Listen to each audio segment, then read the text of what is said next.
Originally, I was just going to freestyle this video, but then after like a 20-minute recording, I came to the realization that no one wants to probably hear me rant about Paladin for that long, when they were probably looking for a quick 2-minute explanation of the rotation. So I decided to write a quick script. You're welcome. I want to talk about 4 main things in this video: talent choice, your priority in the rotation inside of wings, outside of wings, and holy power ramping.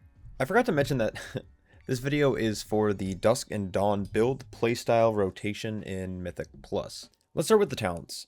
This rotation only really applies to players who are running the talent choice of Dusk and Dawn. It's very possible to not run this talent, and if you decide that you don't want to run it, well, have a good day, thanks for stopping by. Dusk and Dawn are 2 separate buffs that increase your damage and grant a damage reduction based off of executing your rotation in a certain way. In this case, it's whenever you hit 5 holy power for Dawn and 0 holy power for Dusk. This might seem complicated, but it's really not. Now, there is an optional talent of Seal of Order, which can build upon your Dusk and Dawn buffs, granting you an additional 10% damage and healing to your holy power spenders, or 10% armor and increased recovery rate. There are a lot of players who decide not to play this. The armor value is roughly 2% damage reduction in its current state, which is pretty lackluster. Most of the benefit is actually going to come from the increased damage and recovery rate. With higher levels of haste later on in the season, the recovery rate won't matter as much, so it's simply going to just be an AoE damage buff. It's pretty easy not to play Seal of Order, but instead you can just run Zealot's Paragon. If you want to be extra edgy, you can also not play Divine Purpose and play all 3 capstones.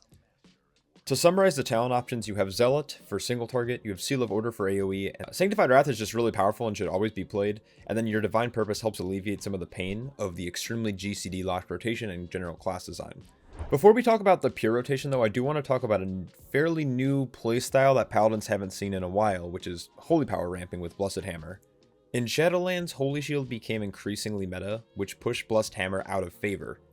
Blessed Hammer was always really fun, because instead of needing a target with Hammer of the Righteous, and your cleave only happening inside of your consecration, you were just able to generate holy power whenever you wanted. While playing Dusk and Dawn, this is even more important since you want to start your pull with 3 to 4 holy power.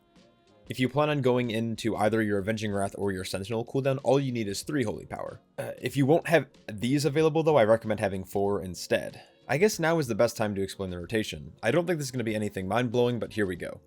So assuming you've ramped your holy power all the way up to 4, you will begin your pull by sending out an Avenger Shield, most likely to hit multiple targets and generate base threat. And then once you sent this cast, you're probably going to want to figure out the best place to plant your consecration.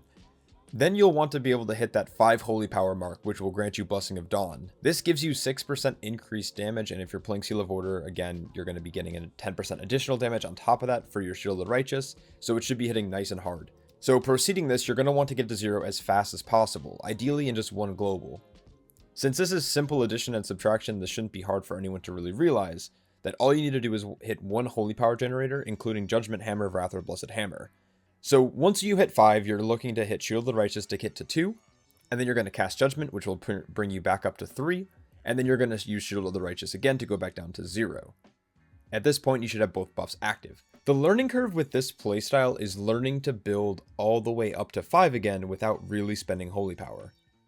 This can be odd for some people, and I know it was for me too when I first started playing with it.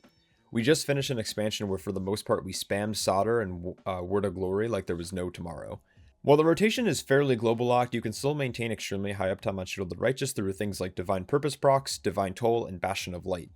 If we back it up a bit though, let's say we have our Avenging Wrath cooldown available, whether that be Sentinel or Might. We only need 3 holy power instead of 4 going into a pull, since we know that Judgment will grant us 2 holy power instead of 1. I know, just crazy math.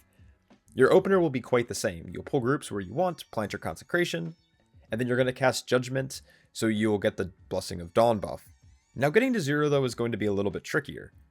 Since Judgment is spell priority but it grants 2 holy power, you're going to have to get a little creative with your other spenders. In most cases you want to use Hammer of Wrath over Blessed Hammer, but Hammer of Wrath has a cooldown to it. In your opener, after hitting 5 holy power, you're going to want to spend Shield of the Righteous like before. But then at this point you're going to want to use Hammer of Wrath or Blessed Hammer to get back to 3, so then you can spend again to get to 0 holy power to apply your Dusk buff. Following this, it's very, very easy to get back to 5 since you're able to actually execute Judgment for 2 holy power instead of 1. So the rotation for this would be maybe Judgment, Blessed Hammer, Judgment, or Judgment, Hammer of Wrath, Judgment. It really depends though on your haste levels. Then you go back into this. You're going to use Shield of the Righteous, then 1 Holy Power Generator, and then back into Shield of the Righteous. And then to get back up to 5, you're going to go Judgment, Hammer, Judgment to 5. It's nothing crazy, to be honest. This is where my typical freestyle recordings got extremely ranty, so I'm going to stop here. There isn't much to this. Your rotation changes slightly based on if you're inside or outside of your cooldowns, but I think the biggest factor is really getting out of the habit of spamming Shield of the Righteous whenever it's available, and instead being patient and treat 5 Holy Power like a burst window similar to Rogue. I guess this class does feel more like combo point class now, which could be seen as a good or bad thing. Out of all the minor or major tank reworks over the last few years, this new Paladin playstyle has to be my favorite. But let me know if I missed anything down below. If this video was helpful, leave a like. It lets me know to keep making content like this. Anywho, huge shout out to all my Patreons. Without them, there'd be a lot less of whatever this is. Hope you're all staying happy, healthy, and I'll catch you all in the next one. Peace.